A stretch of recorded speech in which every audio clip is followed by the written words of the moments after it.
kilee keenyaani kan silaallu ijaaba bilee keenyaani kan silaallu barakumaan kontama ulfinumaan jiraatte harka nagaatiin gubatte yaa bosona Baalii.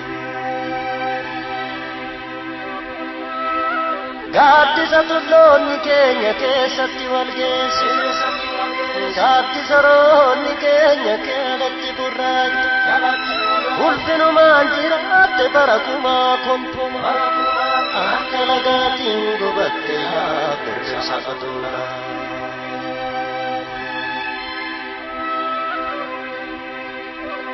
Uumaa Rabbii namni homaan gootu jenna Rabbii namni homaan gootu uumaa Rabbii namni homaan gootu ilmi iyyaa halagaa Oromiyaan jiitu